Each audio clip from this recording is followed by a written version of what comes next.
So welcome everyone to the October 21st meeting of the Brookline Policy Subcommittee.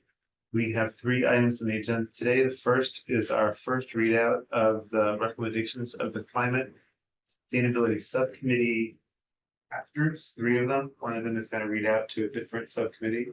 And then we're going to move on to discussions of the attendance policy. You're all welcome to stay for it, but you guys can't wait to stay for that. And then we're going to go on to the code of conduct review.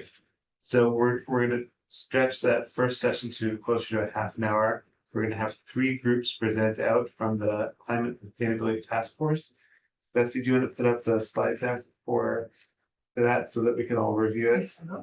We also have some copies of it. I'm happy to pass it around if people want to take a look at it. It doesn't have the latest ones on there, the copies. That's okay. Yeah. I'm just going to start by giving a quick context for this.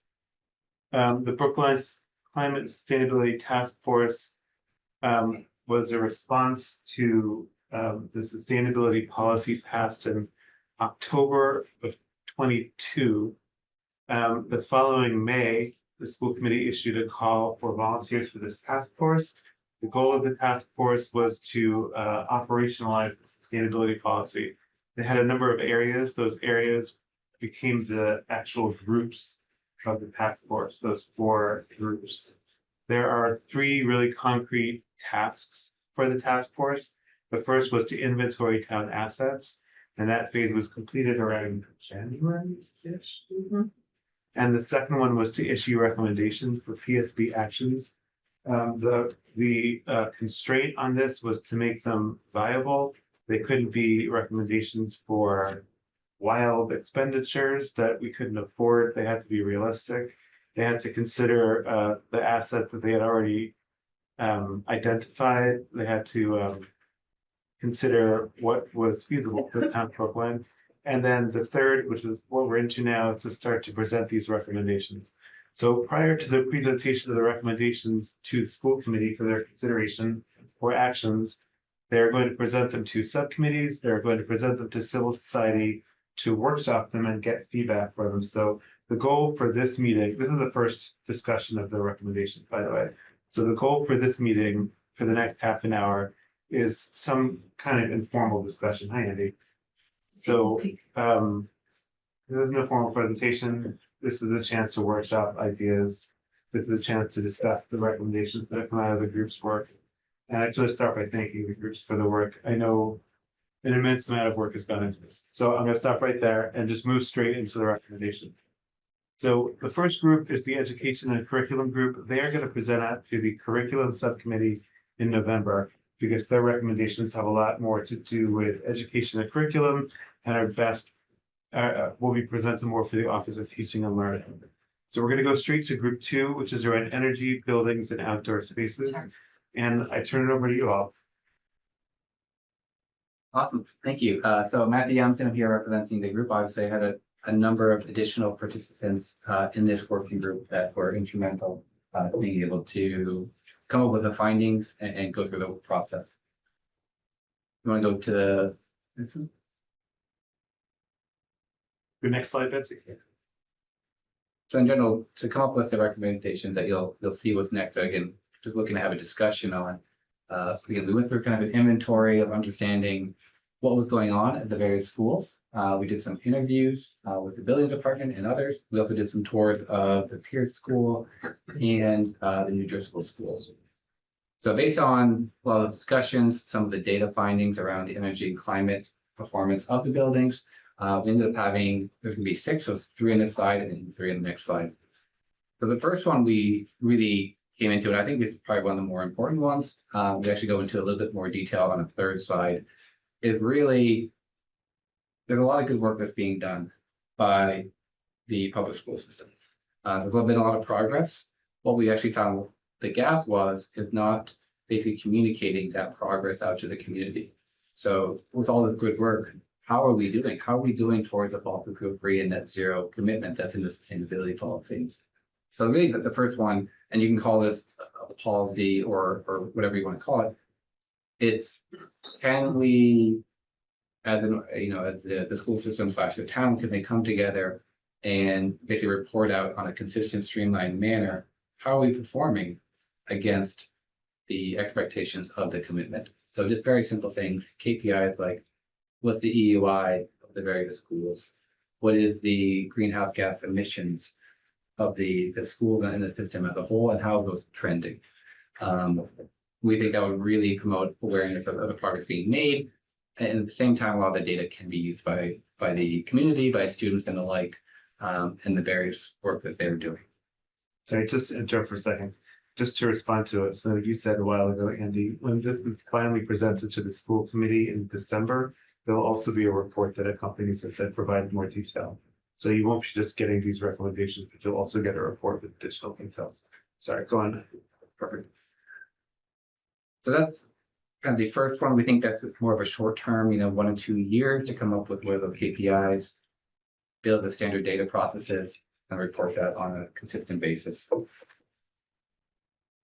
Recommendation number 2, the finding here is, and talking with a lot of the folks in the Pierce School construction and then the Driscoll School construction, there was, for the Driscoll School, kind of a gap in terms of, while the design decisions didn't necessarily take into consideration potentially best practices for health and other things that were then further incorporated into Pierce. And the main difference between those two situations was, for the Pierce School, they had an expert basically volunteer from Harvard that's basically identified PFAS as a particular concern. That didn't happen at Driscoll, so a lot of the decisions around flooring or tiling, that wasn't considered in some of the decisions, so there is some PFAS in those particular materials. So in Driscoll. So the thought is, it would be a good practice whenever you're doing a large capital expenditure, have a relevant volunteer. I mean, there's enough educational institutions and organizations in this region where you probably find somebody who's willing to volunteer at a time, making sure that the decisions that the town makes are the best fit for the community. Yeah, I would just say, I'm Jesse from the school committee. I was the one who reached out to Heather at Harvard. But the reason it happened was this way, because in town meeting, there was a warrant article or resolution to reduce PFAS in the entire town, everything, every store, everything, not that anything PFAS or PFAS in it. And town meeting decided that was too quick, that the country's not ready, the town's not ready to completely eliminate it everywhere. It just caused too much disruption. So I volunteered for a committee to study it in a town only for a year. And as part of that, I ended up reaching Heather at Harvard. And out of that, it just happened to work at the same time that I was able to pull the left field consulting group in. And I called a meeting of everyone involved in Pierce School before school committee time. I just joined. And that sort of brought all the players together at the right time to make a decision that we were going to go PFAS free for Pierce, which is what we're doing. And I was going to say that's perfect as an example. Yeah. I'm sorry I didn't spend more time setting this up. I just wanted to dive straight into the group presentations. Another initiating problem for this group is that a lot of the climate and sustainability initiatives in the district are individually led. It's someone's personal initiative to make something happen. There's very little that's systemic. So a lot of these recommendations are about how do we systematize this? How do we bring it into an institutional commitment? So the type of recommendations are policy, HR commitments, partnerships, plans, financial commitments that can institutionalize something. That's what these are about. I'm sorry, okay, sorry to interject that, but that to me is the core of what these recommendations are about. So instead of you reaching out to make that partnership happen, how does this become a PSB partnership so that it's regularized? Okay. It's also perhaps just timing and history, meaning that PFAS is becoming white hot the last like 2 years or something. But before that, for other building projects, you wouldn't even find architect groups who would really take it seriously. Now it's table stakes. If you don't have a PFAS person on your team who can tell you how you're going to, for the same cost, which is what we're doing for Pierce, get PFAS equivalent kind of performance, but for the same price and within the same timeline, then you're not even you can't come to the table to present as a potential contender for placing a bid. So it's the world moving along at the same time. We were very fortunate that between Driscoll and Pierce, we were able to Agreed. find a For Pierce, we actually had like professionals on the design team whose sole job was to be looking at sustainability, right? So how did they end up playing with outside experts? Yeah. Yeah, it's always stuff. It's good to have the voice in the room. We felt that. So yeah. So again, we're with PFOS today, or who knows what it's going to be tomorrow. Okay, I want to make sure. Okay, keep going now. Perfect. All right. So the next two are going to be they're going to play on each other. So in talking with the building department, what we found was there's some good preliminary work in understanding what assets exist across the school system that are not in line with the objective to be fossil fuel free and zero emission, i.e. fossil fuel heaters and the like.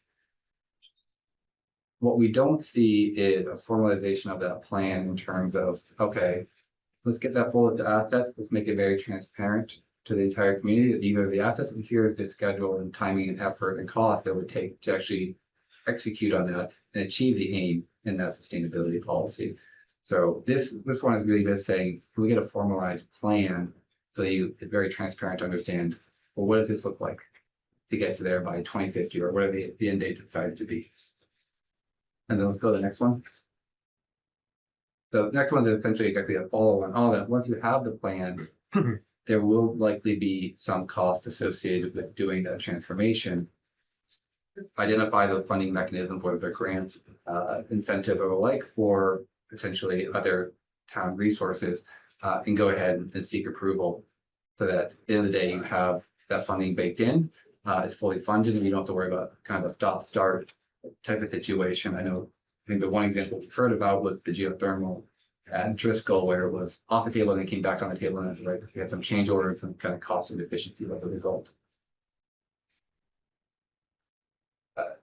Next one here, this one is again just an item that we heard. It doesn't have to be specific to on-site solar. It can probably cover money type of projects, but there's debate whether to do. We'd like to do on-site solar. But what's the best method to do that? Is it a power purchasing agreement? Is it use capital funds and own it outright?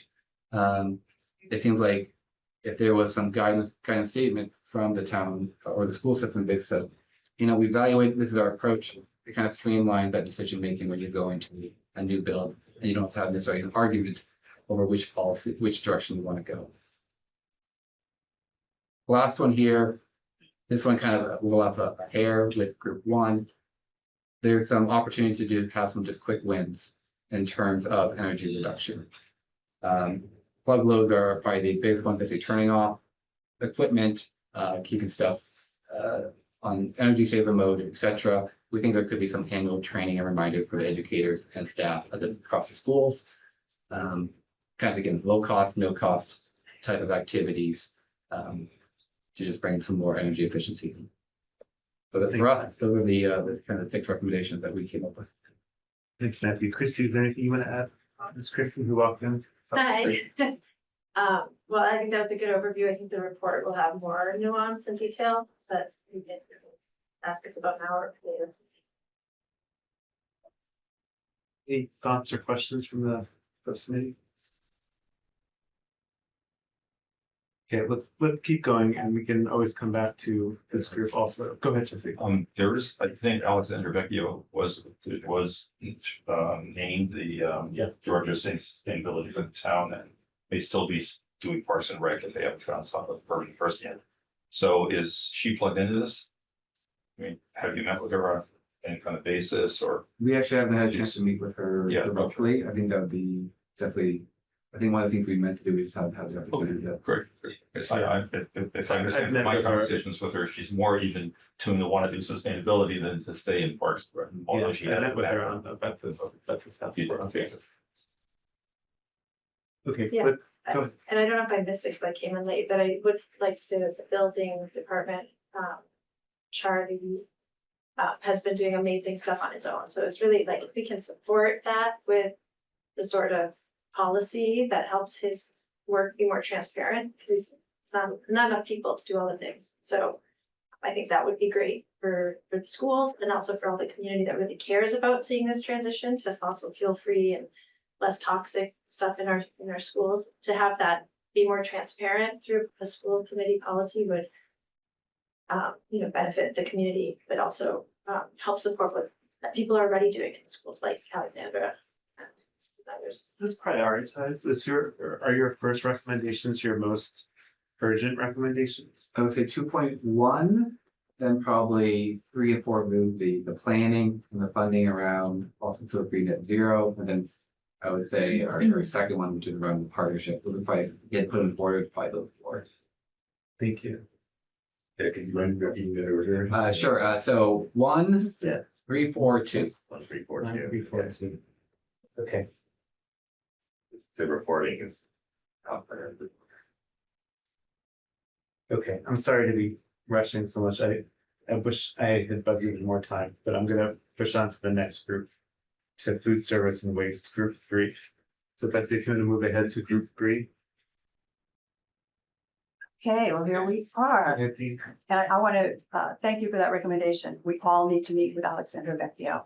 And I can't believe we've gotten this far. We haven't met with Alexandra Vecchio, but Yeah, okay. that will happen. Position, so. Right, but we, Don't be- no, I mean, we work with her all the time. So my name is Dean Cody. Very nice to be here. Thank you for having us. Thank you, students, for being here. I feel like I want to address this to them. This is their future. I'm part of Mothers Out Front as well, environmental group, and we are mothers, grandmothers, others, and we are working hard for a livable future for our children and grandchildren. So I am very happy to be on this committee. Ours is a little easier, I think, than the energy one because we have one department, food service. Yeah. We have sort of, waste reduction is really what we keyed into.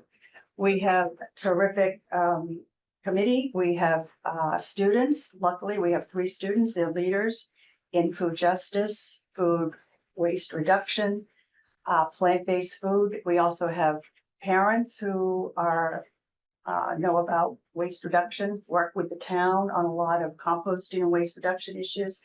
And then we're lucky to have our advisors. So Sasha Palmer, who is the director, is nationally known in sustainability practices. She brings a lot to the table.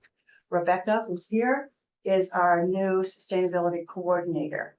So this department has a dedicated sustainability coordinator, 3/4 time position for 3 years. In 1 year, we have seen monumental growth in sustainability practices that we would not see.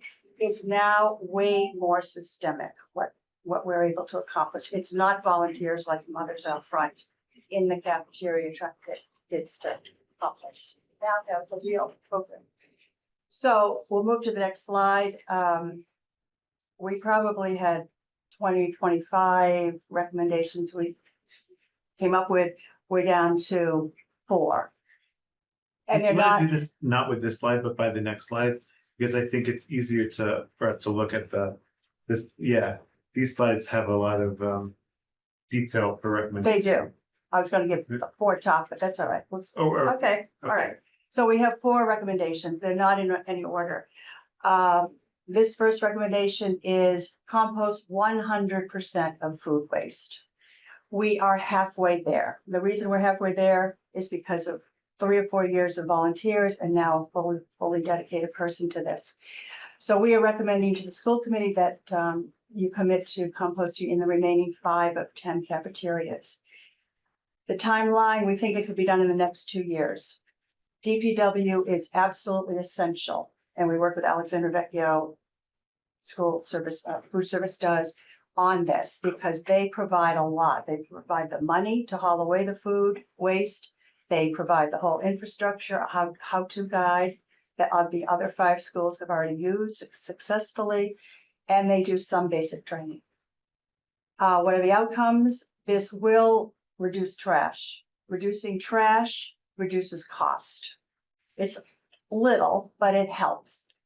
The tipping fee to get rid of a ton of waste is $150. A ton of composting is $75. So you cut some of the costs in half. Last year, Rebecca did the numbers and the schools, composted a little over 100 tons. We project that out to be a good 200 tons by next year or the next 2 years when all schools are composted. It reduces carbon emissions a bit. We're not incinerating the food, and also it connects all of our students. To me, this is essential. Kindergarten through 12th grade, every single student, Monday through Friday, can be part of a solution and not part of the problem, and get on board with not throwing their food into the trash. And then many times they bring it home and they get their families to also compost, and then we're in better shape. That's the first recommendation. Can I just say something about this one? So we talked about this one on the school committee before. It's in the sustainability policy. What's missing is, there's political will that's missing, though we haven't quite made it to pushing to get to the end of this, right? Mhm. So in one sense, it feels like low hanging fruit. We already have this as a goal in our sustainability policy, but we just have to push to get the rest of the way there, identify those remaining obstacles and just commit to doing this. But it feels very achievable. Right, and Dr. Giller is already committed to this, so we're hoping that this happens. Okay, it seems to me there have been persistent obstacles to achieving this, and it requires some extra commitment. Yeah, From change the is school hard, committee, right? from administration, okay. Change is hard for custodians, for a lot of people, it's hard for staff, etc. Is there a percentage of this being that's in the kitchen itself? Yes, Food waste in the yes, kitchen versus yes. food waste, which is like, In the they cafeteria. could never have it, the kids don't finish their food and Yeah. therefore there's a little bit less. So we call it back of the house, front of the house, so both, we want 100% sides. composting, and all kitchens are composting now, all kitchens. And most of, or half of the The cafeterias. something. It's easier to do back of the house. Sort of. All right, next is, we would like a commitment to a food rescue plan. So this is the other part of trying to reduce waste, and we recommend school committee commit to implementing this plan. And so with our food service coordinator, sustainability coordinator, and with school nurses and with DPH, Department of Public Health, they will this year develop a food rescue plan, and then next year we hope to have it implemented. And it's a two-part, consists of two parts: a share table where students can donate, right, or partake of unopened prepackaged food like fruit. That's already happening in several schools. And then we also already have an existing partnership with Brookline Food Pantry. So right before vacations, food that's not going to get eaten, that won't last a full week, that gets sent out to the food pantry. So that's already in place. So we hope that happens and we can move on. We hope that happens within this fiscal year, or by next fiscal year, I guess, implementation. Next. This is very big, very hard, doable. Rebecca's doing an unbelievable job with this one. It's moving to all reusable foodware and dishware.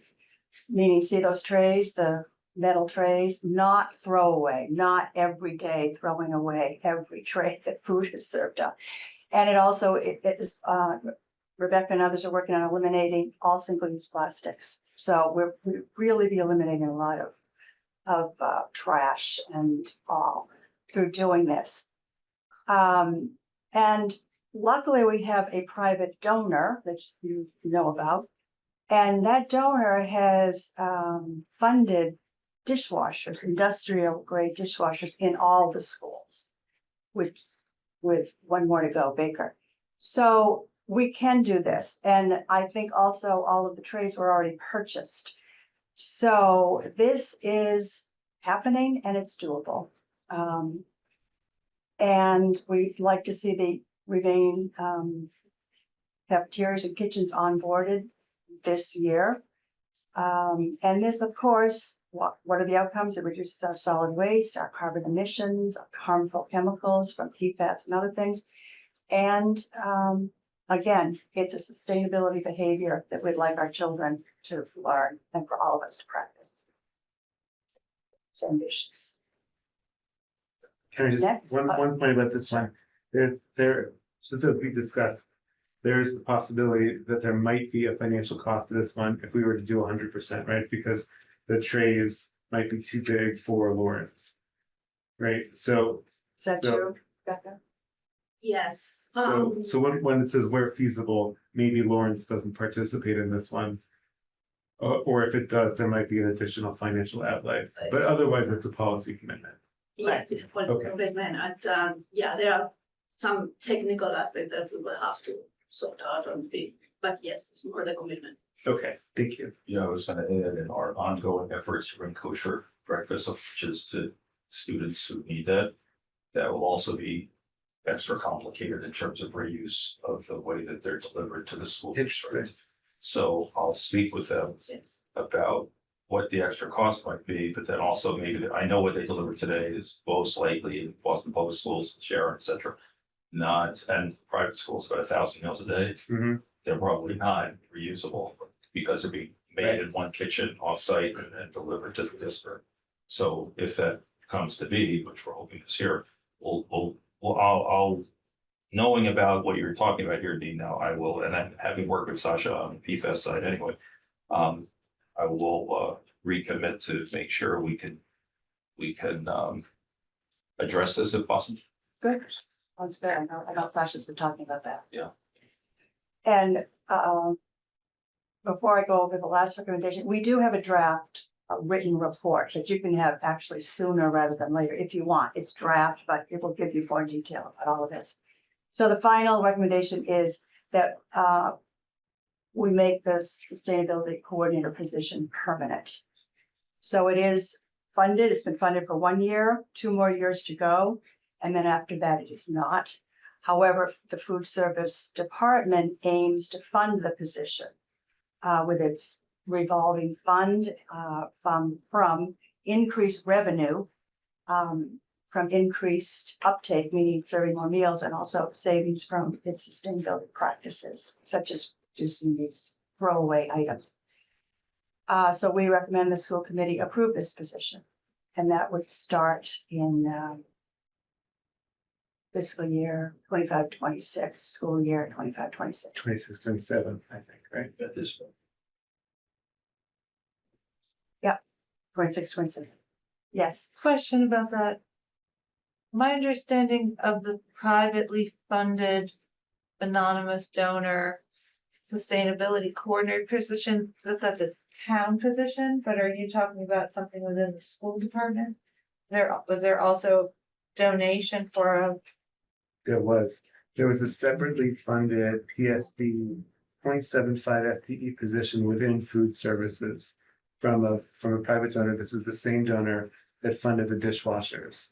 I think Rebecca could probably speak to it more. Yeah, it's because Rebecca's It's her position. position, right? okay, It's a 3-year position. okay, And the sustainability plan for it was to use, if I understand correctly, the revolving funds as it grows due to okay, sustainability. thanks, yeah, activity. there was also, Right, like Alexandra's Separate, position Right, but it's was a privately funded position. Was this the same donor, Yes.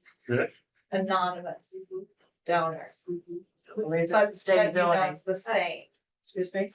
but it's the same. Can I? I believe clarify? so. You're suggesting that this town sustainability coordinator, Alexandra's position is donor funded? I don't Yes. think that's correct.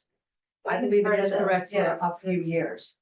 This is a new development, I heard. I mean, this is the rule, this is what I've heard too. No, I believe that's what they said at town The meeting. town also last position time. was, Yeah, was I see. privately Yeah. funded. exactly. I think there was Maybe it something wasn't like a originally. 750,000, something along those lines. Okay. Okay, but that's separate from this. Thank you.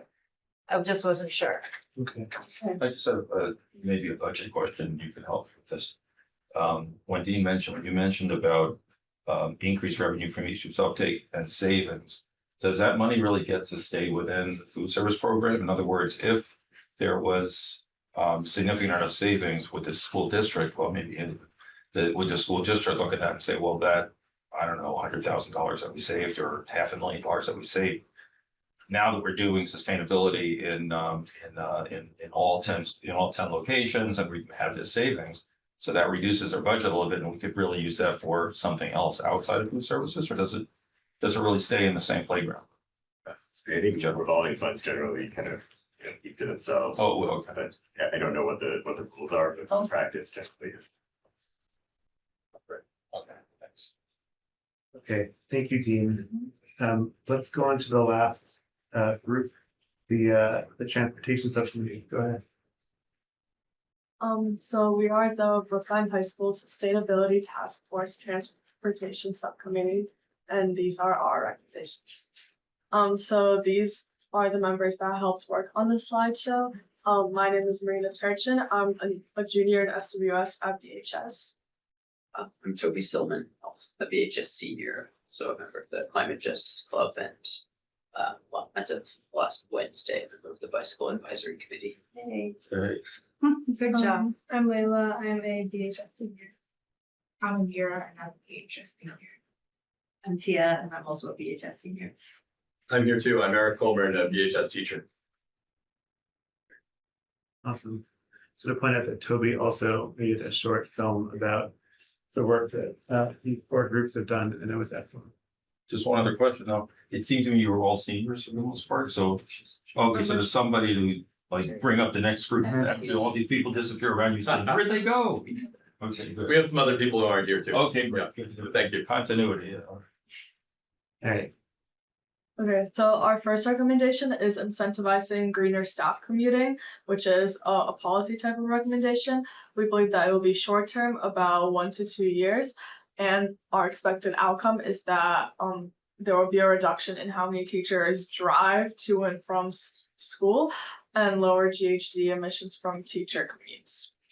Our second recommendation is also policy, and we recommend that we implement more electric vans and buses. This would be more of a medium to long-term recommendation. It would take about 2 to 5 years. And the expected outcome is that there would be electric vans for students with special needs, but also sports teams, and this will also reduce GHG. Our third recommendation is a policy / sponsorship recommendation, and we believe that there should be bicycle infrastructure advocacy through the BAC and the T board. This would be definitely a long-term recommendation, 5 or more years, and we hope that it would result in safer bike lanes and more student and staff use of bike lanes. And lastly, our fourth recommendation is a human resource investment, and we would like to restrict car idling and potentially close streets around schools during school hours. This would reduce GHG emissions around schools, which would lead to lower rates of asthma as well as other respiratory conditions, which would help not only the environment but also the health of our students. And by HR, you mean that's like a crossing guard like position? Or The way we're thinking it wouldn't require hiring anyone new. It's just that each school already has designated drop monitors, and we would be asking to have them incorporate the monitoring of excessive idling. Maybe human resources investment isn't the best term. It doesn't mean we would like need new human resources, but we would need to use some of the human resources that we already have. Wouldn't necessarily need to spend a lot of extra money, just kind of like put up some signs, make a plan, monitor and track people who are idling. Right now, there's tons of idling going on and nobody pays any attention. So, yeah. got it. Great. So that's around drop off. Yes, So yes, pick yes, up and drop yes. off. And most people are not dropped off. Most people in Brookline are getting to school by walking. But there are a few kids who drive, and so it would be nice to, have people making sure that their parents weren't idling when they're picking up. Great. These are graphs from some surveys that we conducted about current preferred modes of transportation for both BHS staff and students. For staff, in the pie chart on the left, as you can see, 71% drive, which is a large majority, and 12% use the MBTA, while 10% walk and 6% bike, and 1% use other modes of transportation. And for students, a large percentage walk, but also 20% use the family vehicle, which when we keep in mind that the parents would have to drive the children to school and then drive back home and then do the same thing over again, it does result in a significant amount of emissions. So yeah, our first recommendation would be incentivizing this more sustainable commuting for teachers. And we kind of have like three sub points within that. Next slide. Next one. Oh yeah. So yeah, this is basically subsidizing the staff's trolley cards. Yeah. Anyway. But basically, subsidizing T passes would really reduce the carbon emissions because a lot of teachers, as you can see on the graph, there's like 53% said that they would switch from driving to using public transport if those T passes were subsidized. And it's also a pretty common thing because like Boston covers 65% of their employees' cards. And like if just in general, like the carbon emissions from the teachers is very large, like out of like I think a lot of them. And so if we were to use the T passes for and subsidize those, a lot of people would switch, and if just 10% switched, which is less than we were kind of predicting, we would save 110 tons of carbon emissions each year. And then 20% would save 220. So the next one would be non-driving subsidy. And so for this, we're thinking that basically the staffs currently are able to get a permit parking to park anywhere on the streets off the school. And if we were to incentivize not getting this permit and like by getting like $50 a month, there could be maybe there'd be a little bit of change of not wanting that permit parking, and so less teachers would be driving to schools and parking there. And also, if like 20% of staff did this, it would cost $160,000 a year. But it would also greatly reduce the carbon emissions. And we were also thinking of paying for Yeah, like it says it there. If we're able to entirely offset those costs by renting out existing parking infrastructure that the schools have. To whom is that? To So non-school people? Yes, to not. you can- Oh, okay, I see that. So then the next part of that would be repurposing this off-street parking spaces. So basically, if the teachers were to stop parking either through the subsidized T-Pass or through getting paid a little bit by not getting the permit, there'd be a lot of space that would be available, and Brookline, like land is very valuable.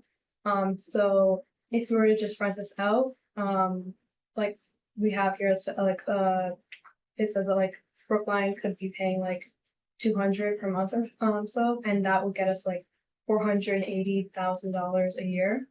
And that would like cover the cost of this of the like permit and also part of the subsidizing. And it could also be used for things other than just the renting out parking spaces, because we have these parking lots at many schools, and since that's like not just off the street, we could use those to either like create a new building or like just a little idea of like affordable housing for staff. And so there could be a bunch of other things that's used for, and you get a lot of money from that while also you reduce all the carbon emissions. So our second recommendation is to integrate more electric vans and buses. So yeah, for the electric vans, we recommend to switch all of our diesel fueled vans to electric vans.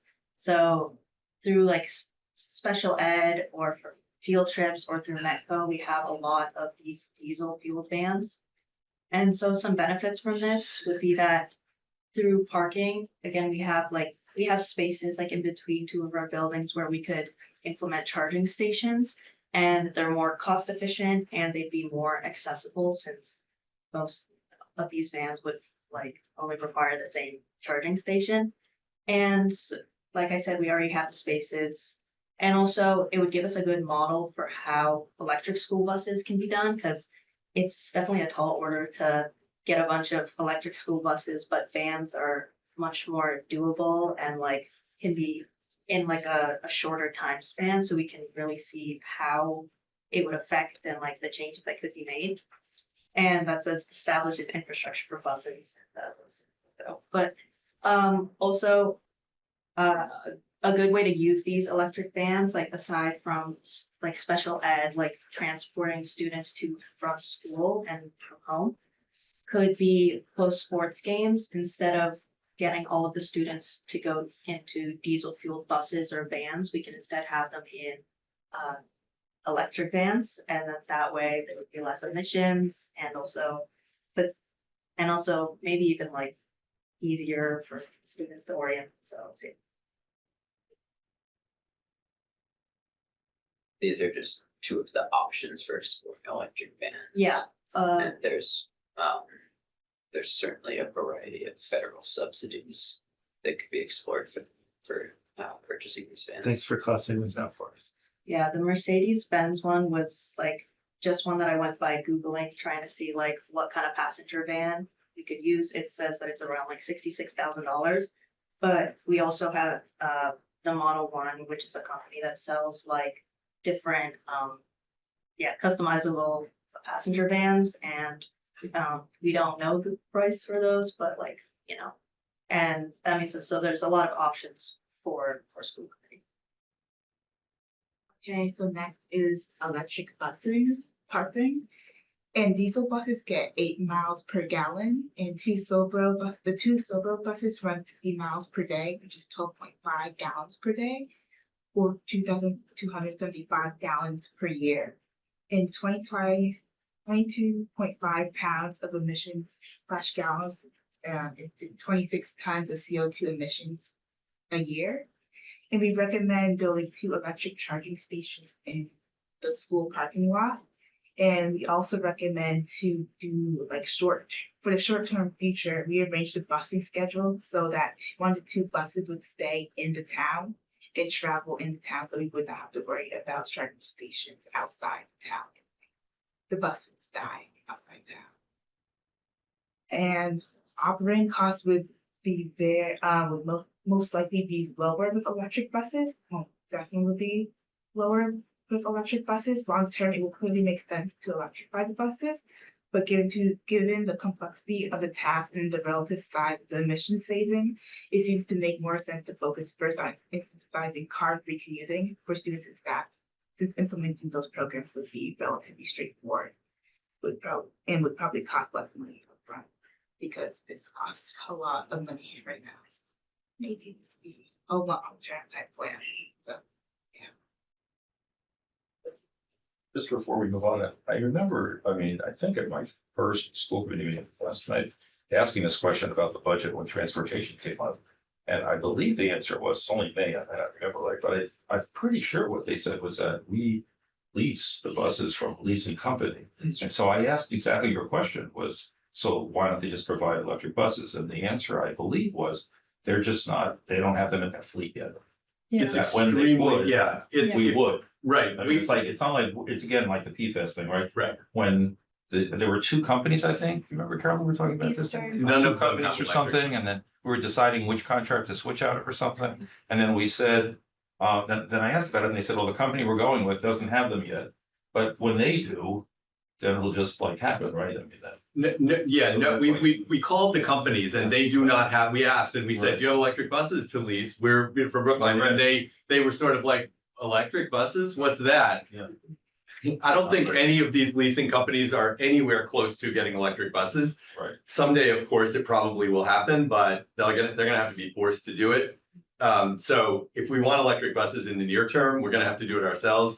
It's extremely expensive, and the emission savings are like, they're significant, but they're not nearly as big as things you can do for less money in other areas. So I don't know.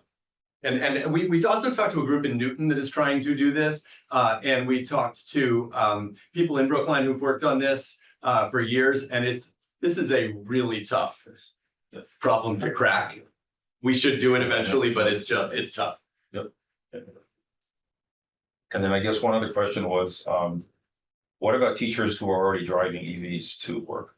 Do they get a special lane to go to or park and stuff like that if they've already made the plunge to a fully electric, or not hybrid, because they're still burning some gas, but if they have a fully EV, would they be part of the equation in terms of saying, well, you still have to drive because you're coming in from, I don't know, the South Shore or something like that, so it's not convenient to get on public transportation, let's say.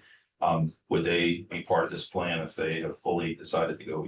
That's interesting. I don't think we've thought about that point, Okay.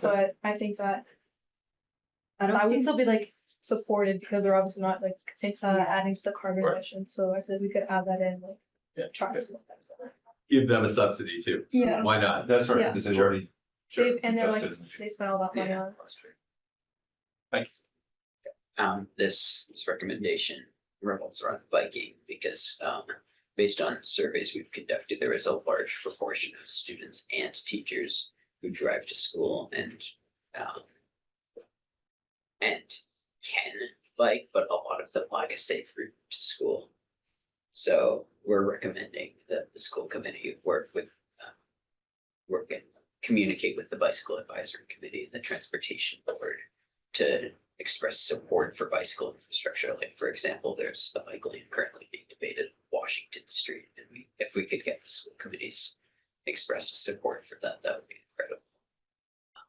And the consequences of this, obviously, there's the long-term implementation of safer bike lanes that can reduce emissions substantially if you have that many fewer people driving.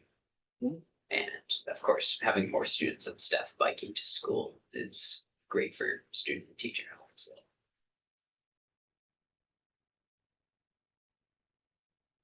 Yeah, one thing that we are at least hoping to add to Pierce, which wasn't in the original plan, was additional bicycle EV charging for electric bicycles. It wasn't really considered. They talked about in the part that's underneath the current site where they're gonna have parking, that there are supposed to be spaces for EV cars coming in. But I had asked them to make sure they leave, I don't know, 50 or something. It was 0, so whatever we'll get is good. Or people who bring electric bikes who may need to get it boosted during the day, so when they go home from school, they have enough charge to get home. So that's the plan, is to include EV bike chargers too. Because I don't think Driscoll has them on the side of Philadelphia. I think they do, so. Like, So I don't want to cut this too much shorter, but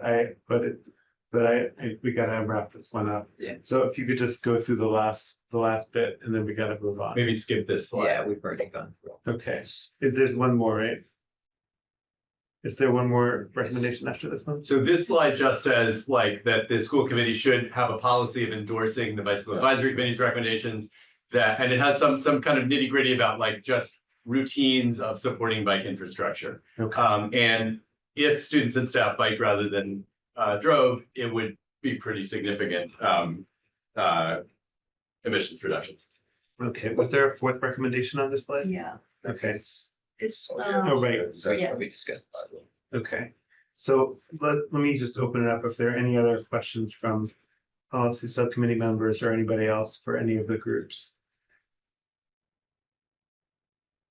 If I may quickly, Go ahead. so I was on the team that did the building efficiency. I live in South Brookline, and sadly, I end up driving my son back and forth almost every day because the school bus is really bad. So with electric or not electric, please try to improve the service of the school buses so more people use it. Yeah. That is a really tough one too. We've had students I've worked with individual students for like the past, I think, 4 years on trying to improve the South Brookline buses. We have had a number of meetings with the people who manage it, and it's a really hard management problem. And and because people have different ideas about when the buses should leave, I'm sure it's really tough. Yes. All right, I want to thank you all again for all this work. I'm sorry to rush you at the end. I'm going to be in touch with you all on another presentation opportunity, which won't be so cut off. But we'll have a lot more time to explore these ideas with the Brookline Parents Organization. But thanks again. thank you. All right, we're gonna keep going. We Thank you, everybody. Thank you very much. gonna ask the subcommittee, we have until 6:30.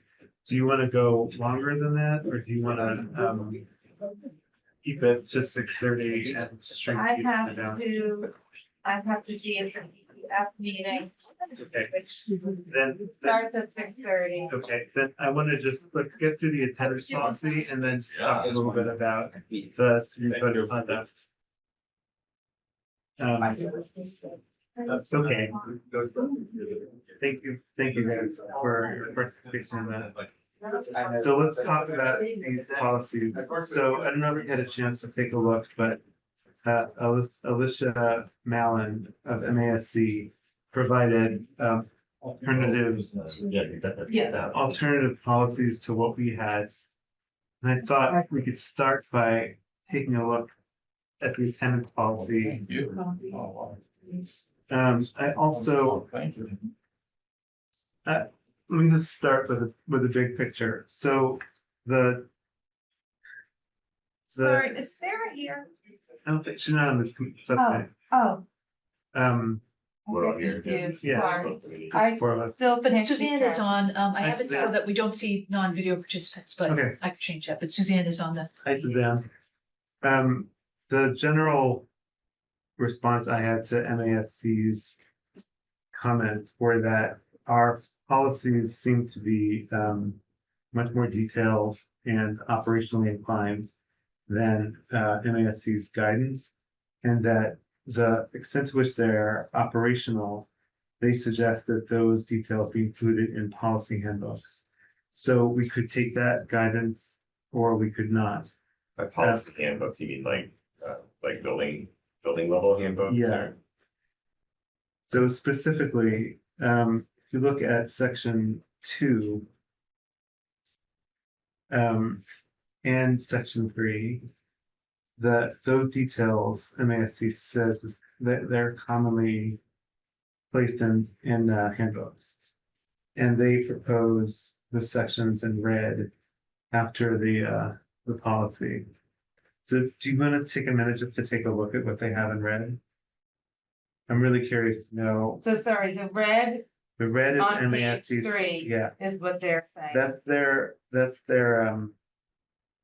proposed policy. So And some there of it, starts in the beginning, basically. yeah, Like, some of it matches exactly, which is no surprise, which is saying things like, we'll notify students' families within 5 days of their absence, which matches up with, section 2, 0.4. Like, so those specific details are in that. So Go ahead, what Carol. would be? Yeah, so I will read through this and that's helpful and thanks for getting this, Stephen. Sure. I'm having this initial thought, which is that it would be super helpful if. Like, is none of what you just said some of what we have is Yeah. aligned with this. I'd love to know, we like, need what do more we specific. have? Yeah. So if you look, for instance, at 2.2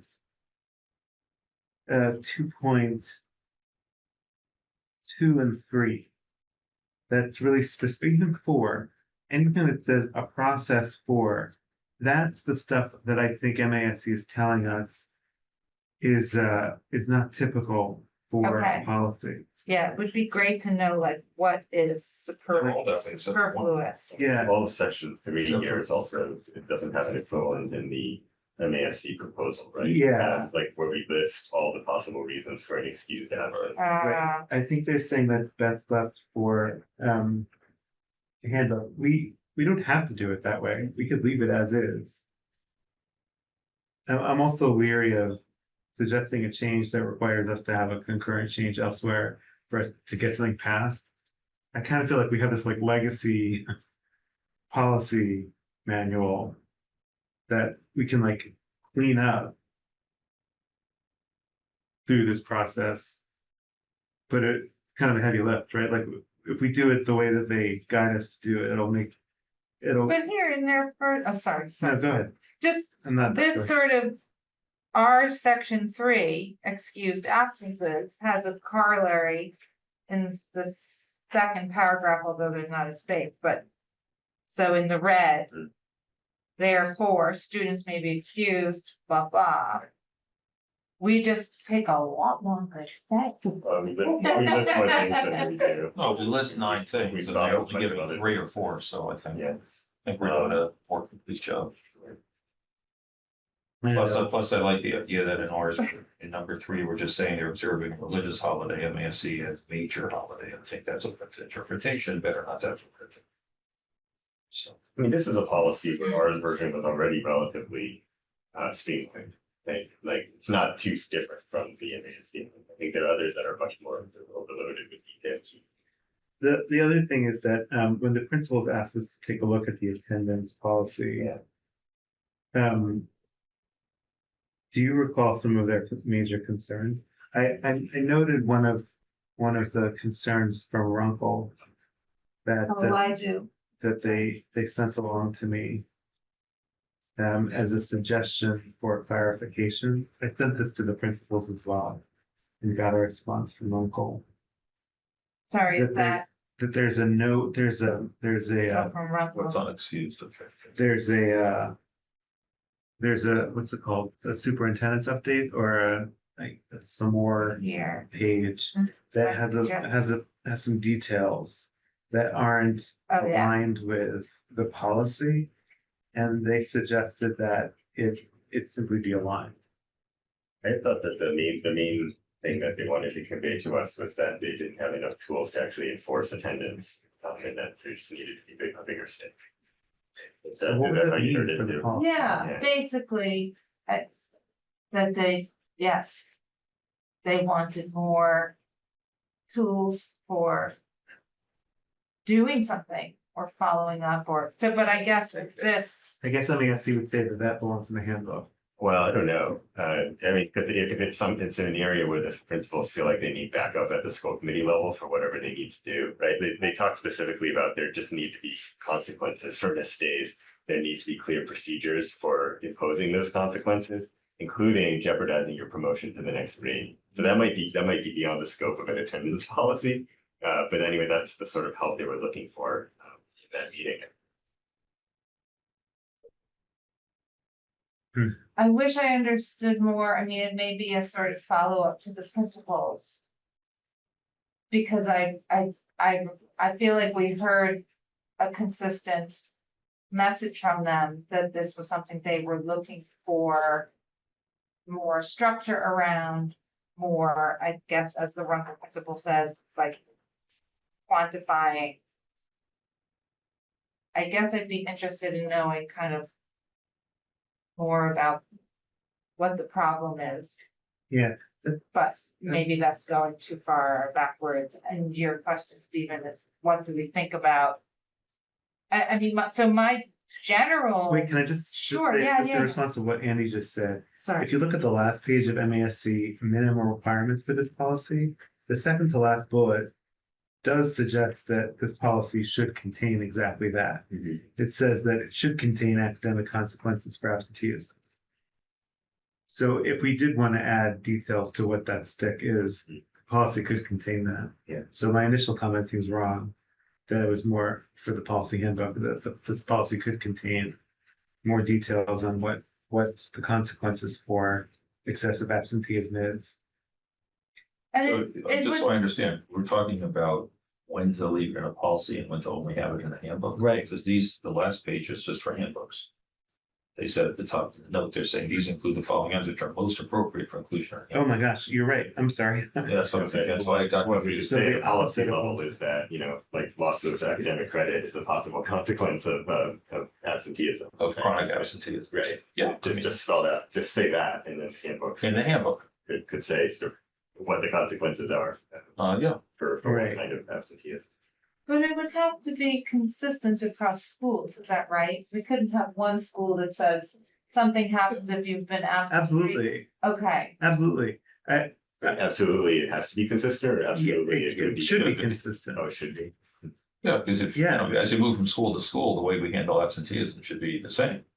I don't see why we so tailor then, it to a different so then school. why, Why not have it as policy? yeah, and it doesn't make a tremendous amount of difference to me, but I'm curious, but maybe it's not worth talking about. But it would seem to me So, that in terms of right, if you're talking about consequences, yeah, that it would need to be. So. Sorry to reveal so much ignorance now.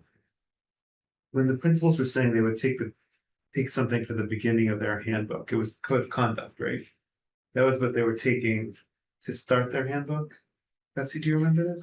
Vanessa was talking about the two sections, Yeah. and I think the first would be standard school across all schools, or vice versa, and then the second would be her specific part Right, so that she what was would the be. part? of Well, policy that it she would was be saying these standard things. She wasn't clear, but things that should be district-wide. You know, Pierce and Lincoln should both have the same attendance policy, right? As an example, she wasn't sure, other than to say her prior district, they had two sections. The district each year would kind of relook at the first section and give you that to you, and you would look at your school-specific things like, we Right. don't drop off on Elm Street, we drop off on Warren Street, or whatever it might be, you know? And just in terms of attendance, the principals did say at the last meeting that they were looking for consequences for excessive absenteeism, you know? They work hard with families, but they felt like without They needed more backup. consequences, you know, even the most persuasive efforts might not be successful, so. But that would be the same in any school. I mean, in any. Yes, absolutely, yeah. So they're looking, I mean, I guess, so I understand this right. When we're trying to get a message across to the parents across the district, we want it in the handbook. We're not sending them to the policy. Right, I So guess, the I guess. the- beginning of the year and summer, they read through it and they say, well, this is how they're gonna handle it. Right, but the open question to me is, how do we get this, where is it most appropriate to put something standardized for principals to pull into their handbooks? To Right. pull in. Yeah, so if we want to have a standard, something standard Yeah. relating to attendance for them to pull into their handbooks, But they don't want to copy. shouldn't it be in the attendance entire policy? Attendance policy into their handbook every year. Don't they just want some easy to read, like newspaper? But if it's an attendance related, So, what I'm saying is we want an official legalese policy. But we'd also maintain a handbook content piece for the school committee for all schools and all the principals use where does that. that live? I guess Oh, my well, I question. mean, I guess, you know. School committee handbook. I don't think it's been content. born yet, so I don't think. Yeah, it it's is. standard school committee handbook content. It's it's the content we write that explains absenteeism. It's not even say policy, absenteeism and its pieces. And we keep it, like Betsy just said, we keep it in a new spot that's called, you know, that section of the handbook that we want to make sure goes in all school handbooks. We give them a piece that we've agreed upon, makes sense and they include it. It's just. I think our central staff would do that based on what we, Oh, okay. what you want, And right, because there'd be other alternative- pieces too, not just attendance, The right? one way we could do it is to sort of, in the policy itself, just have the general idea that, you know, chronic absenteeism can and will lead to academic consequences. You know, ask building leaders to develop the particular consequences, whatever, and then make the superintendent, for example, responsible for making sure that these are coordinated across schools. So that the consequences are different. Right. After building. I mean, you know, like Betsy was saying, someone in central office could, you know, oversee that to make sure that there's alignment without us having to spell it out in the policy. Okay, get back to your question again. How many different subject matters would the school committee have to provide content in for the district portion of the handbook? Since I've never looked at it. Yeah, I guess I'm sorry. Is it like 3 or 4 or is it No, like I 50 don't or 20? get why it's more valuable to have it as like a separate memo than just a policy that they could pull into a handbook. I agree. It's a funny, and you're talking about this blue comment from MASC? But even more specifically, I'm sorry if I'm just not getting, like, the attendance, the consequence of unexcused absences, is it just that the school committee shouldn't determine that, but the administration should? Because all we're just trying to determine is where to have it live so that there's some boilerplate agreed upon content that can be pulled into the handbook. It seems easy enough to have it live in the policy. Except that change of policy is kind of cumbersome because, you know, we have to do the whole school committee policy review thing. Whereas if policy just states that we're gonna have consequences, and then, you administration, building leaders can decide on those consequences and align them. This would be a change from the way we've done things, right? If we were to do it that way, but I imagine it might be workable. I mean, it depends, I guess, on the issue, because the principals were also asked, like on cell phones, right? It sounded like they wanted us to actually say what the rules were going to be, because they felt like this was an area where they needed backup.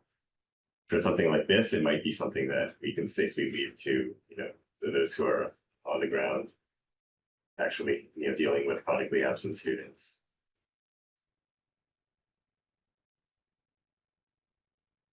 Well, on that topic, does our current policy cover it? Like, No. explicitly? No, we don't have, I didn't we see don't it. have sufficient, that they specifically asked for more guidance. So that would definitely be Chronic use absence. if you wanted to make it standardized, we want to add it to our policy, then they can pull from it. Or as Andy suggested, we say that there will be, Academic. there will be consequences outlined by the administration in coordination with schools. Period, and that will be documented somewhere else for principals to form their handbooks. It just seems. I mean, it's very equally difficult for bureaucratic. policies just to say that, the superintendent will develop procedures for implementing this policy, and then, that becomes the superintendent. so that We wouldn't essentially say is what exactly MASC that here, is but saying be it that should do. idea, is that like, we need to have consequences, but administration can. Right, that's what Develop MASC details. says we should do, right? I guess I'm just not used to doing it this way, so I'm adjusting what Carolyn, you look. No, I'm just trying to follow all together while also understanding what MASC is. I think saying. MASC is saying what Andy is saying. Our policy Okay. should say that, handbooks should spell out academic consequences, that's how I read this. Right, that's my understanding. And then those would be developed We would, how? I think the policy would require the administration to develop those consequences. So are they not looking for us for guidance? I think they are looking for guidance. And So I don't know if they're looking to us for guidance or simply for backup, right? Yeah, Like, That's what I thought was. which, if we could back them up in what they would want to do anyway, rather than necessarily be giving guidance. But we should probably clarify, first of all, with central office and sort of whether they feel able to do this kind of coordination. And find out from the principal. Is Dr. Killey on? Online? Matt Dubois is on. I know he does live attendance for it. Matt, are you on? Oh, Claire's Oh, online. Claire has a raised hand. Hi, Claire. Hi, folks. How are you? Good, how are you doing? I think some of the larger concerns is that, when we have students who have chronic absenteeism, it could be a first or second grader who's missed 40 days. There's nothing that we can really use in regards to policy to substantiate, let's say, an academic retention, or when you're meeting with families for them to really have an understanding as to why it's so important for students to get to school. And so I think it's different when you get to middle and high school. It's a little bit easier, but I think I would say specifically our K through 5, it's really, really challenging.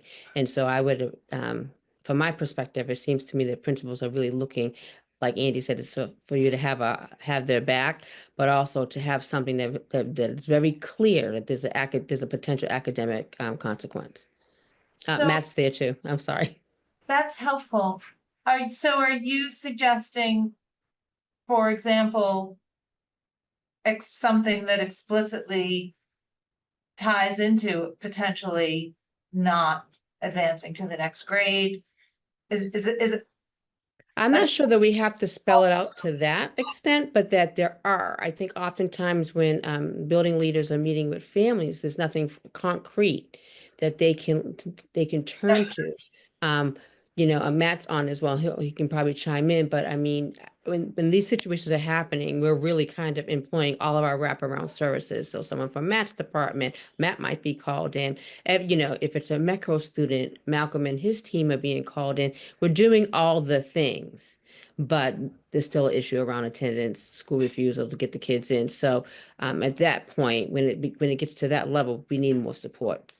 So without putting you on the spot, what concrete things, for example, could potentially be Matt's helpful? hand is raised too. so.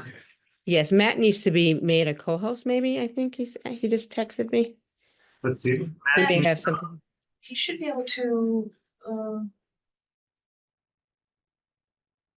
okay, you should be able to speak now. Thanks. Thank you. Go ahead, Matt. Thank you for that, Claire. Yeah, so I think obviously within a policy, it's really hard to offer a consequence that's going to be meaningful for every single kiddo. And so I think part of if a policy specifically references that there could be a consequence, and then gives principals and schools latitude to figure out what that is, it's going to be helpful, right? Just to sort of give an example, right? So if it's a kiddo that's really struggling with a mental health issue, right, our responses are going to look different than a student, you know, where we're thinking that might be a different reason underlying that, right? And so I think what could be helpful structurally is if we're referencing that consequences, that absenteeism could have consequences, we might give some examples of what that could look like. But I think it would be hard to spell out exactly what all those consequences could be. Just to sort of go back to what Andy offered earlier, I think what K-8 principals really struggle with is that in the absence of there being clear consequences, we're sort of in this tough place of understanding what are the motivations, what are the things that are going to help drive kids towards attending the school regularly, if we don't sort of feel that there could be a consequence attached to it. Wait, so what's your suggestion? So my suggestion would be, I think if we reference that absenteeism could result in consequences, for example, and we can, you know, sort of describe some general consequences, but maybe have a note that consequences sort of wording is something as though under the discretion of the principal or their designee. I think something like that could structurally help support principals. Do you think that's best left to school committee to determine, or should school committee say that there's a range of consequences that can result, and then we should refer that to the administration to determine? Yeah, I think that could work. I think where we would, yeah, I think that's helpful. I think in the absence of making any sort of in looking through the policy without any reference to a potential consequence, we're sort of in this tough place. I think we just have, even if it's a general reference to a potential consequence, I think we're in stronger. Yeah, I think it will really help specifically for our kindergarten, first grade. Like kindergarten is not mandatory. Right. And so sometimes we have some real chronic absenteeism, but it has a huge impact on them being able to transition to grade 1. See, this makes a ton of sense to me because it really gets to where we lack expertise and administration does to get to the fine details of where consequences of absenteeism have to be parsed finely. Yes. Trying to determine this in a policy by school committee doesn't seem right to me. But we do at least need to do enough research by talking with building leaders and administrators to figure out what are the range of consequences that could be useful here. That we can reference that, refer to but the actual protocol for determining them, that seems to me something best left to administration. Correct. Do either of you, and this would not be determinative, I'm just interested for conversational. Do either of you feel comfortable giving 4 examples? And if the answer is no, that's totally fine. And then my other question is, I'm assuming that when one gets to that point, when if a building leader gets to that point and is starting to talk about a consequence, that they know obviously what the legal limits are. Yeah.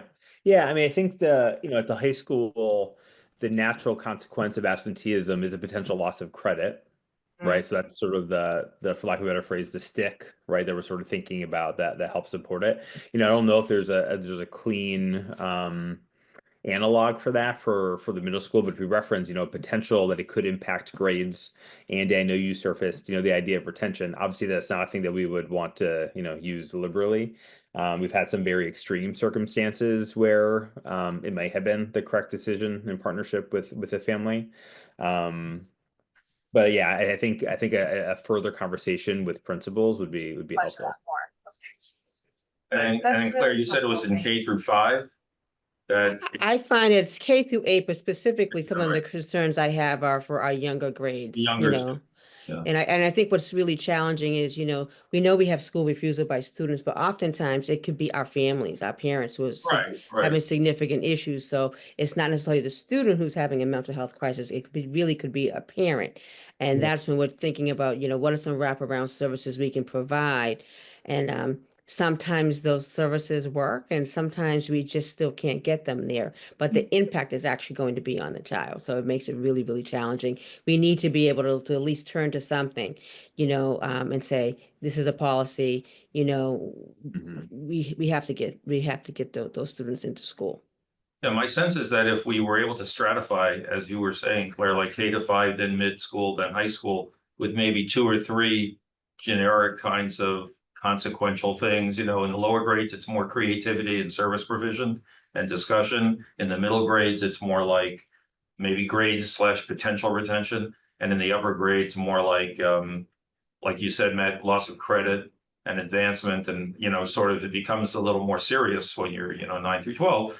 If we had something generic like that, that's something then building leaders can refer to. Yeah. Without us going. I do want to offer for this. It sounds like in other policies, in other districts, they don't necessarily spell out the things that we can excuse absences for. I'll offer, it's been incredibly helpful that we do have that in our policy that has given, I know, secretarial staff and principals way more of a structure as they're conversing with families about what we can excuse and what we can't. So I think that's kudos for us for having that within our policy. And then this probably goes without saying, but when we're talking about attendance, it's always paired with support. Right. So obviously, sometimes there's going to be some consequences with it, but in all instances in which a kiddo is struggling to attend to school, we're always supporting the family and the child as well. That's really helpful. If I could just. But before you do, can I just ask Betsy, can you make sure to keep that in your notes that Matt highlighted that we should keep the specific reasons for unexcused absence in our policy. Sorry, go ahead, Suzanne. I just want to make sure. Sorry, I want to just piggyback on that, Matt and Claire and anyone. If you have any specific comments on these 1 through 9, like if that's not exhaustive or you think there should be changes, no pressure in the moment, but. Yeah, I think they're helpful. I think they're helpful. The thing that we draw on, and I think what's helpful within the policy, there is a place where principals can have discretion. I think that's helpful to capture things that aren't outlined there. I think it's also helpful in our policy that we specifically describe family vacations as being a thing that we're not able to excuse, and so that's been helpful for us. Go ahead, Suzanne. Yeah, I just want to agree with Claire and Matt. I'm not sure consequences is the right word because that sounds like punishment to me. I think Matt said, or Claire, something about a recognition of what is going on with the student and the family and offering support in a way that's not necessarily punishable or punishing. And certainly for children who are in the younger grades, they are completely at the whim and mercy of their families, whether they make it to school. That there's no 7-year-old saying, I want to go to school when you won't let me. I mean, or the opposite. It's really the parents getting them there or their families, and so it's not the student's fault in that case. And so I just want to caution to think about how we use the word consequences and whether we're likening it to punishment or are we actually offering support for our students who are who are having absentee challenges and problems. Okay. I'm just gonna say one thing about, I'm not necessarily or at all, not my area of expertise, haven't given a ton of thought. Where Matt just brought up, and I see family vacations is under unexcused.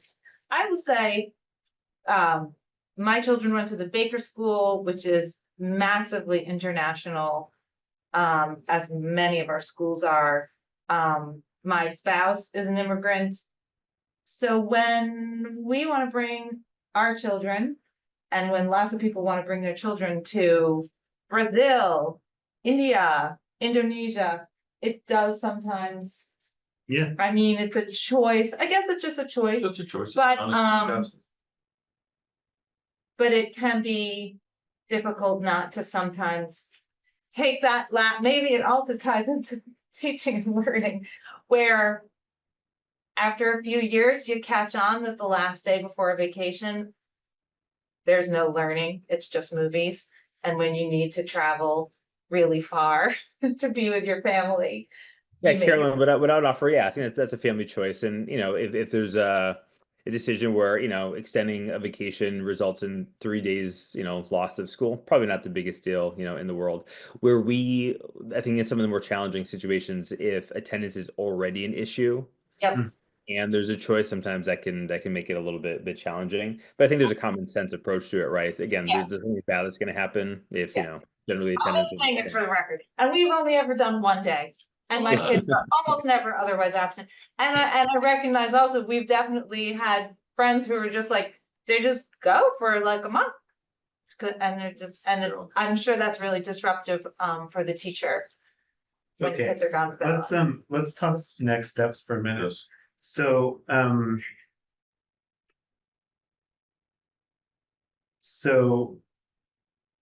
next week, we're gonna go back to mobile phone policy, and I'm gonna have a draft well in advance of it for you to review, so we could start, trying to knock it into shape. And there's something else on the docket too, and I don't remember what it is. But I think it would be great if somebody could volunteer to take this attendance policy and make some adjustments to it along the lines of what we've said, which is to note that administration will, I'll say, I think the section at the very back spells it out, that noting what Suzanne said, it's not, I think they said it well, it's academic consequences as well as supportive interventions relating to unexcused absences. That there are both positive and negative responses that the district may have to unexcused absences, just to indicate the range of responses the district may have that PSB's administration will spell out in a more detailed way for adoption into school handbooks. Does that sound right to everyone? I'm happy to take this one on. Okay, Somebody thanks, else really has a passion for it. Thank you. I don't This think it's that much of a change. Yeah, I think I'd want to have conversations with administrators and with building leaders to get the full range of options. Can I suggest you just take a cut at it and that we'll invite them to the next? Oh, you want to actually bring them in? Well, why don't you just take a cut at it and then we'll ask them to respond to it, or if you want to take write a draft and we can ask them to respond to it. When would you want this to come up again? This would come up in December. September. I think that's enough time to, you know, consult. Yeah, I'm trying to do every other month. You know, I don't want to ask them to come to a meeting necessarily. That's okay, that's fine too. But we're gonna look at this again in 2 months. I'm happy to take a look at your draft. And then I'll just reschedule the code of conduct. But can we just take 5 minutes to talk about? I see Claire has her hand up. Oh, go ahead, Claire. I just want to double check. Are you looking at tardy as well? Because I know that's been a conversation that when you add up the amount of tardies, how many absences it equals up to. So if you kind of take a look at that as well, might be helpful. Are we looking at changing the policy relating to tardiness? Is that what you're asking? Yes, I was curious. Do we have a tardiness policy, or it's just something that should be mentioned in the context of the attendance policy? I would say in the context of attendance. Right. Thank you. I guess, Andy, will you look into tardiness as well? I think if there are sample tardiness policies on MASC, you could probably just look at what they reference. And what I'll offer is we do reference it within section 1 that all students are expected to arrive on time. So that might be a natural place to sort of build off of that. Okay, so thanks. On the code of conduct.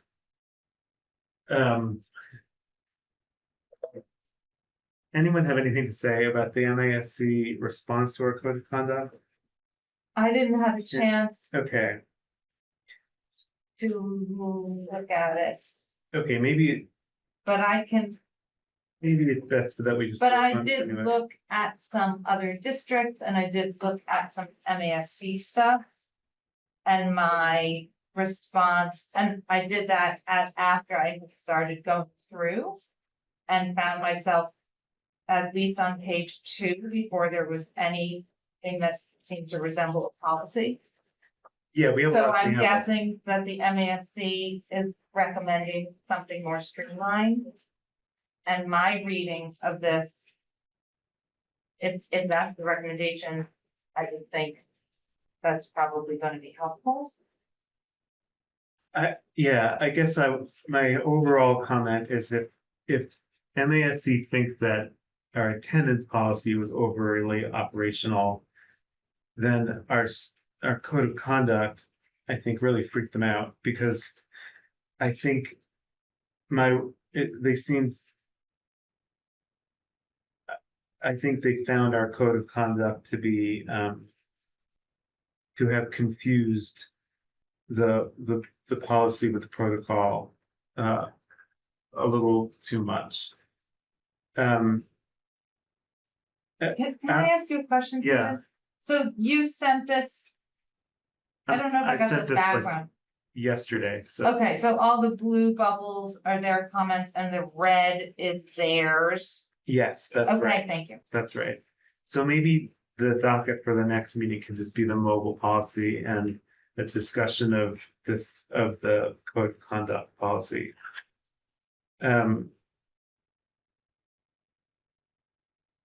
So overall, those were The there. goal of this code of conduct review is to bring it in line with the Brookline contact. That is to say, make sure that there's no reference, for instance, to SROs if we don't have SROs, or anything else that we don't currently have that shouldn't be in the policy. Make sure that there's nothing that we're out of compliance with if there are statutes that are not referenced that we should be referencing that should be in there.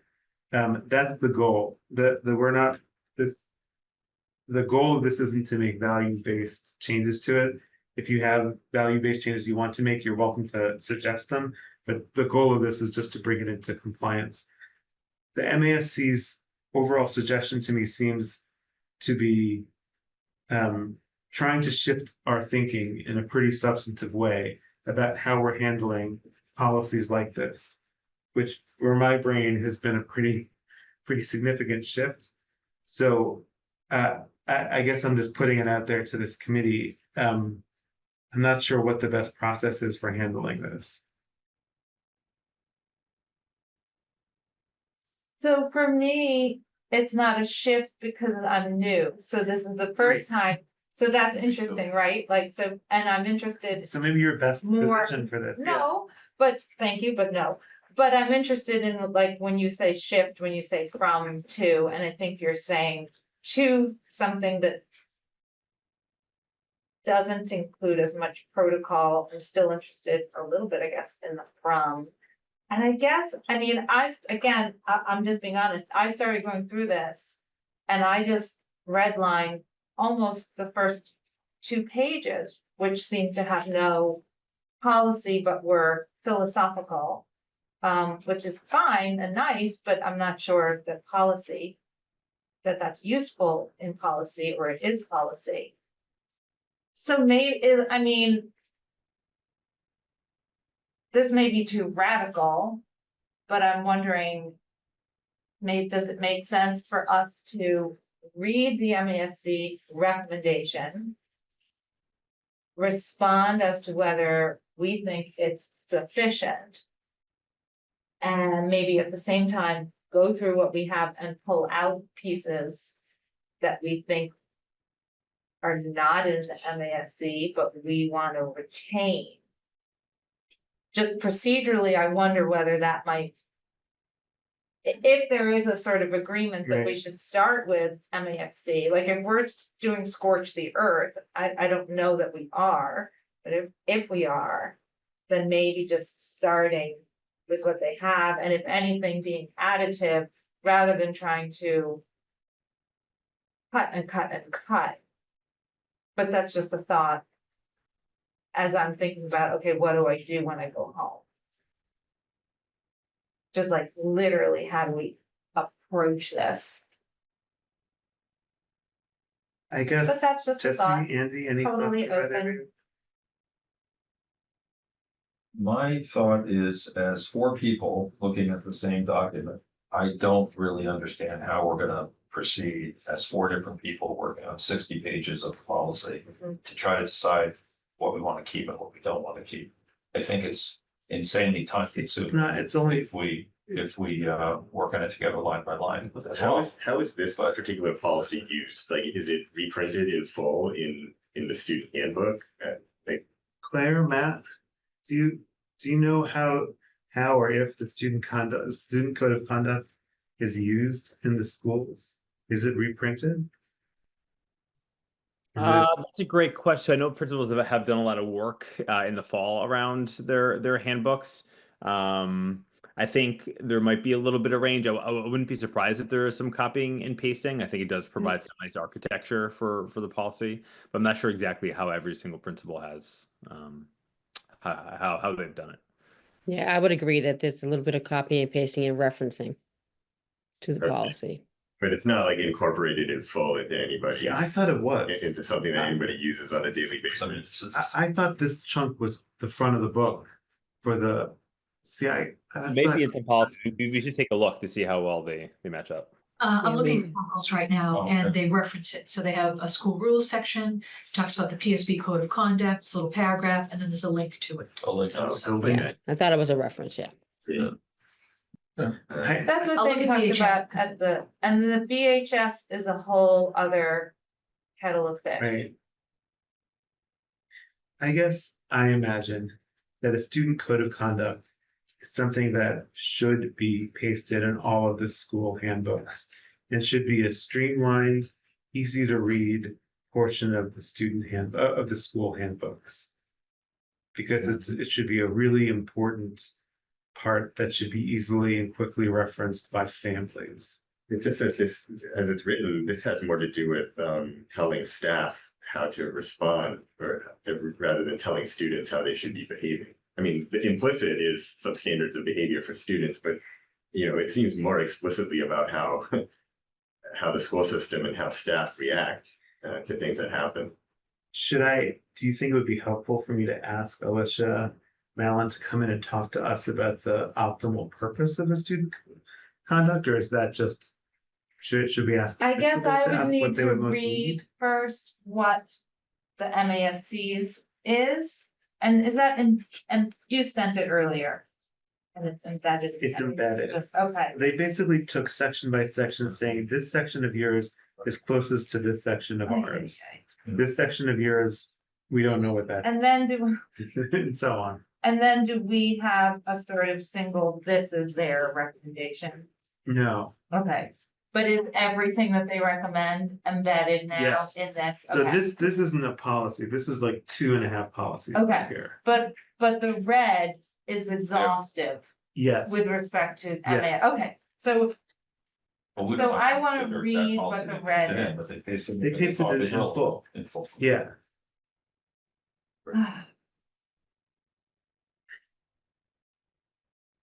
Sorry, I don't have more guidance here. I'm puzzling through this myself. So they have, so mask has bullying prevention Exactly. in here. Exactly. That's a big difference. I also wanna just, Okay, we're over on time. So anyone who wants to go, thank you for joining us. You should probably go to Crown. So why don't I call the meeting? Thank you, everyone, for this fully satisfying policy subcommittee meeting. Matt and Claire, if you're still there, thank you. I see you all next month. In the internet. Do I Thank you, schedule Stephen. an This is additional helpful. meeting? You're welcome. Have a good night. Take care, bye-bye, thanks. Bye.